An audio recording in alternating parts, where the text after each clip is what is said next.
Hello students, welcome back in HW current affair classes. आज है 4 मई और आज हम लोग पढ़ने वाले हैं 4 मई का इम्पॉर्टेंट करेंट अफेयर क्लास।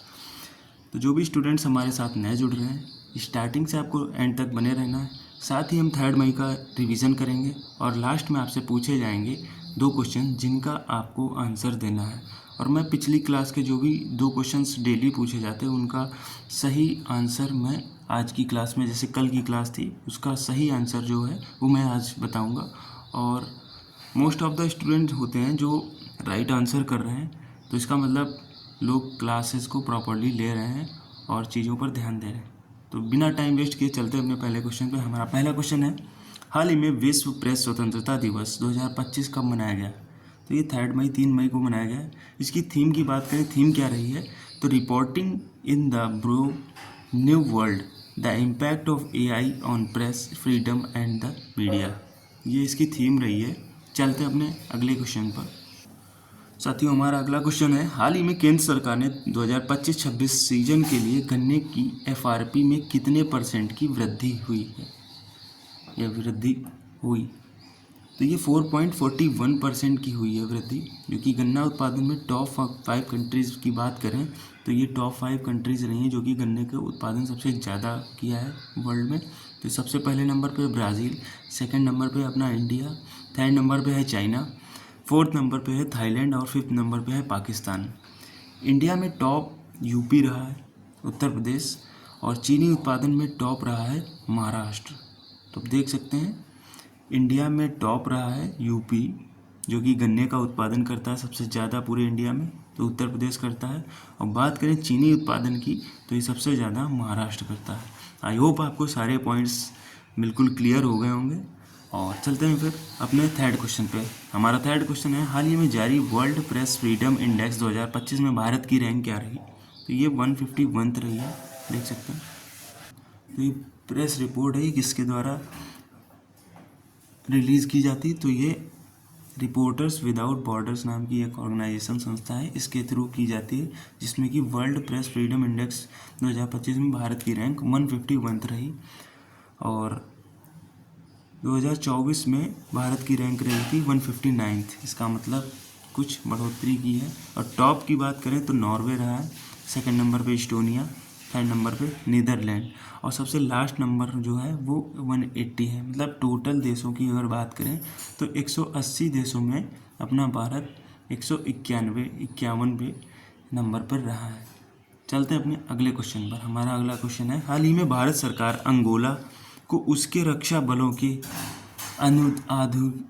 आधुनिकीकरण यानी कि मॉडर्नाइजेशन की बात हो रही के लिए कितना ऋण देगा? चलते हैं अपने आंसर पे। तो जो इसका आंसर था ये $200 मिलियन है, देख सकते हैं। मॉडर्नाइजेशन के लिए इसमें $200 मिलियन देगा। हमारा फिफ्थ क्वेश्चन है, हाल ही में जारी ग्लोबल विंड रिपोर्ट 2025 के अनुसार विश्व स्तर पर पवन ऊर्जा क्षमता जोड़ने में भारत की रैंक क्या रही? तो ये 4th रही है हमारे प्यारे भारत की रैंक। और किसके द्वारा ये रिपोर्ट रिलीज़ की गई है? तो ग्लोबल विंड एनर्जी काउंसिल के द्वारा। हेडक्वार्टर की बात करें तो लिस्बोन, जो कि पुर्तगाल में पड़ता है। चलते हैं अपने अगले क्वेश्चन पर। हमारा अगला क्वेश्चन है, हाल ही में इंडिया सेमीकंडक्टर मिशन के CEO के रूप में किसे नियुक्त किया गया है? तो ये अमितेश कुमार सिन्हा जी को किया गया है। और ये इंडिया सेमीकंडक्टर मिशन है जो ये 2021 में लॉन्च हुआ था। इसकी उद्देश्य का, इसकी मोटिव की बात करें तो भारत को सेमीकंडक्टर के क्षेत्र में ग्लोबल लीडर बनाना, ये इसका उद्देश्य है। बजट की बात करें तो 76,000 करोड़, CR, यहाँ पे CR लिखा है, तो 76,000 करोड़ इसका बजट है। तो आपको सारे पॉइंट क्लियर होंगे, अच्छे से मैंने बता दिए हैं। और जब आप करंट अफेयर्स पढ़ते हैं तो ज़रूर इनको नोट्स ज़रूर बनाया करें, भले ही आप रफली बनाते हैं। चलते हैं अपने अगले क्वेश्चन पर। हमारा अगला क्वेश्चन है, विश्व पुलिस शिखर सम्मेलन कहाँ आयोजित किया जाएगा? विश्व की वर्ल्ड लेवल की बात करी जा रही है तो ये दुबई में होगा। वर्ल्ड पुलिस समिट 2025 ये कब से कब तक चलेगा? ये 13 से 15 मई 2025 तक चलेगा। बात करें इसके उद्देश्य की, इसका मोटिव क्या है पुलिस शिखर सम्मेलन का? तो इसका मोटिव है दुनिया में पुलिस, साइबर क्राइम और पब्लिक सेफ्टी पर नए आइडियाज़ और टेक्नोलॉजी पर चर्चा करना, ये इसका मोटिव है। जो यहाँ पे सारे वर्ल्ड की पुलिस के इकट्ठा होकर यहाँ पर इन सारी चीज़ों पर चर्चाएं होंगी। तो चलते हैं अपने अगले क्वेश्चन पर। हमारा अगला क्वेश्चन है, हाल ही में कार्बन को समुद्र से अवशोषित करने वाला प्रोजेक्ट सी क्योर के नाम से है। प्रोजेक्ट इसका नाम है सी क्योर। किसने शुरू किया है? तो ये इंग्लैंड ने किया है। इसका उद्देश्य क्या है, मोटिव क्या है? तो समुद्री जल से CO2 निकालना। CO2 मतलब कार्बन डाइऑक्साइड निकालना। चलते हैं अपने अगले क्वेश्चन पर। हमारा अगला क्वेश्चन है, हाल ही में IMF की फिजिकल मॉनिटर रिपोर्ट के अनुसार सबसे अधिक ऋण से GDP वाला देश कौन सा है? ये मैंने कल भी शायद बताया था, आज रिपीट हो गया क्वेश्चन। तो ये सूडान रहा है। और इंडिया की बात करें अपने भारत देश की, तो ये 21 नंबर पर रहा है। 21 नंबर पे। बात करें चाइना की तो 31। तो अब आप सब देख सकते हैं IMF की इंटरनेशनल मॉनेटरी फंड के जो फिजिकल मॉनिटर रिपोर्ट है उसमें ये 21 नंबर पे है अपना भारत, और चाइना है 31 नंबर पे। चलते हैं अपने आज के लास्ट क्वेश्चन पे। तो लास्ट क्वेश्चन हमारा 10th क्वेश्चन है, विश्व बैडमिंटन संघ की अध्यक्ष बनी है। तो ये कौन बनी है? तो ये सुवियन खोइंग-पटामा बनी है। और इनका बैडमिंटन फेडरेशन जो संस्था है ये 1934 में इस्टेब्लिशमेंट हुई थी, स्थापना हुई थी इसकी। हेडक्वार्टर की बात करें तो ये कुआलालंपुर, ये अलग अलग हो गया है तो इसको पूरा एक साथ ही बोला जाता है, कुआलालंपुर, जो कि मलेशिया में पड़ता है। चलते हैं आज के रिवीजन पॉइंट्स पर। तो हमारे रिवीजन्स का पहला क्वेश्चन है, हाल ही में भारतीय सेना की उत्तरी कमान का general officer commanding in chief किसे नियुक्त किया गया है? तो ये प्रतीक शर्मा जी को किया गया है।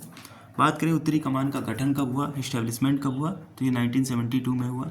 मुख्यालय इसका उधमपुर, जो कि जम्मू कश्मीर में पड़ता है। भारतीय नौसेना की पहली महिला फ्लाइंग इंस्ट्रक्टर कौन बनी है? तो ये दिव्या शर्मा बनी है। किस राज्य ने AI संचालित रियल टाइम वन चेतावनी शुरू की है? तो ये मध्य प्रदेश ने की है, देख सकते हैं। चलते हैं अपने अगले क्वेश्चन पर। हमारा अगला 4th क्वेश्चन है, हाल ही में दुनिया की सबसे उम्रदराज महिला का निधन हुआ है, उनका नाम क्या है? ये आपको बताना है।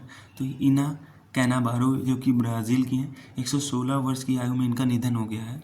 काफ़ी होती है 116 वर्ष, आज लोग 70-80 नहीं चल पाते हैं। तो आप सब देख सकते हैं 116 वर्ष बहुत आयु हो गई। इना कैनाबारो, ये एक स्टैटिक का क्वेश्चन बन सकता है एग्जाम के तहत। चलते हैं अपने अगले क्वेश्चन पे। 2025 केयर एज लिखा है यहाँ पे। स्टेट रैंकिंग्स में बड़े राज्यों की श्रेणी में किसने शीर्ष स्थान ग्रहण किया है?